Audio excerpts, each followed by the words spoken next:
Сәлеметсіздер ме, оқушылар? Бүгінгі сабағымыздың тақырыбы құжатты рәсімдейміз. Бүгінгі сабақта үйренеміз. Мәтіндік редакторда шрифт пен абзацты қолдануды үйренесің. Балалар, суретке назар аударайық. Саған қай тақырыпта сурет салған ұнайды? Сурет салу өнер, шебер сөйлеуде өнер. Берілген суреттерді салыстыра отырып, қандай әңгіме құрастырар едің? Балалар, табиғатты осындай әсем суреттеу, бейнелеу өнерінің пейзаж жанрына жатады. Бүгінгі тақырыпқа байланысты сөздікке назар аударайық. Қаріп: шрифт, фонт, азат жол, абзац, параграф. Мәтінді пішімдеу, форматировать текст, формат текст.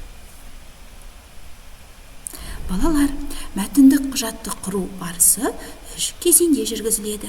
Бірінші – мәтін теру. Екінші – мәтінді редакциялау. Үшінші – мәтінді пішімдеу. Балалар, бүгінгі сабақта біз мәтінді пішімдеуге тоқталатын боламыз. Мәтін бөлігін таңба, сөз, жол, абзац, толық мәтінді атаймыз. Пішімдеу кезінде біз мәтін бөлігінің әр бөлігін өзгерте аламыз. Мәтінді пішімдеу батырмаларын главная мәзірінен аламыз. Оған шрифт бөлімі және абзац бөлімі жатады.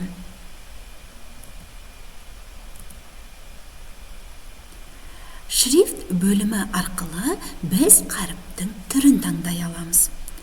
Қаріптің түріне мысал ретінде мәтіннің қаріпі сөзін алайық. Бұл сөз celebrate мәтін типімен жасалынған. Екінші бізде мәтіннің қаріпі ол Times New Roman типімен жасалған. Және де шрифт бөлімінде біз қаріптің өлшемін өзгерте аламыз. Мысалы, қаріп өлшемі сөзі біріншіде 12 өлшемімен көрсетілген, ал екіншіде 14 өлшемімен көрсетілген. Және де біз қаріптің жазылуын түсін өзгерте аламыз. Яғни қаріптің жазылуын өзгерту үшін бізде Ж, К, Ч батырмалары қолданылады. Ж дегеніміз балалар әріптің немесе мәтіннің сөздің жырный түрде жазылуы. К курсив түрінде, яғни қисайып жазылуы. Және Ч бұл берілген сөзді немесе жазудың астынан сызылып жазылуы үшін қолданылады. Және А батырмасы бізде әріптің түсін өзгерту үшін қолданылады. Көріп тұрғандарыңыздай, бірінші қаріптің жазылуы сөзі бізде көк түспен және жырный батырмасының көмегімен жазылған.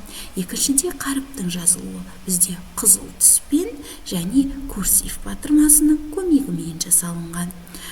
Үшіншіде бізде қаріптің жазылуы деген сөздің асты сызылған. Бұл бізде Ч батырмасының көмегімен жазылған. Абзац командалары. Абзац бөлімінде біз 4 батырманы жиі қолданамыз. Бірінші батырма бізде берілген сөзді жолдың басынан бастап жазуға мүмкіндік береді. Екінші батырма бізде терілген мәтінді ортаға қарай қоюды реттейді. Ал үшінші батырма терілген мәтінді оң жаққа қарай реттейді, яғни жолдың аяғына қарай жазуға. Ал көрсетілген төртінші батырма бізде жол аралықты білдіреді, яғни екі жолдың арасындағы қашықтықты білдіреді. Мысалға, біріншіге қарайтын болсақ, қаріп таңдауы абзац қою. Бұл бізде 1 сантиметрді білдіреді. Жол аралық. Ал бұл жерде бізде 2, яғни көріп тұрғандарыңыздай бізде ара қашықтық байқалады. Практикалық жұмыс Word бағдарламасында мәтінді пішімдеп көрейік. Ол үшін біз пуск батырмасын басамыз. Пуск батырмасынан барлық бағдарламалар бөлімін таңдаймыз. Барлық бағдарламалар бөлімінен біз Word бағдарламасын батырмасын таңдаймыз. Ол үшін Microsoft Office буғымасын ашамыз, документ батырмасын басамыз. Документ батырмасын басамыз. Енді кітабымыздағы 73-ші беттегі қолдан тапсырмасын бірге жасап көрейік. Кигіз үй деп жазамыз. Кигіз үй төбедегі көзінен күн сәулесі түседі.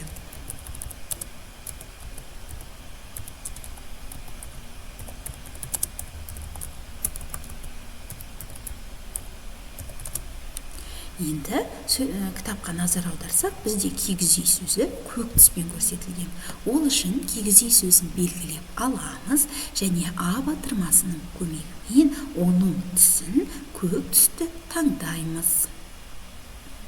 Және де оған біз жирный батырмасын қолданамыз. Абзацта ол бізде ортасында көрсетілген. Яғни біз ортасына қою батырмасын қолданамыз. Әрі қарай төбедегі көзінен күн сәулесі түседі. Сөзді белгілеп аламыз. Бұның түсі бізде жасыл түспен көрсетілген. Бұл да кигіз үйдің астында, ортасында орналасуы қажет. Енді арақашықтық. Оны көрсету үшін біз 4-ші батырмамызды басамыз және 1-0-ді таңдаймыз. Жақсы, енді жасалған практикалық жұмысымызды сақтайық. Ол үшін файл бөліміне барамыз, сохранить батырмасын басамыз. Тақырып береміз. Киіз үй. Сохранить. Балалар, тапсырма, сұрақтарға жауап жазамыз. Бүгінгі сабағымыз аяқталды. Сау болыңыздар.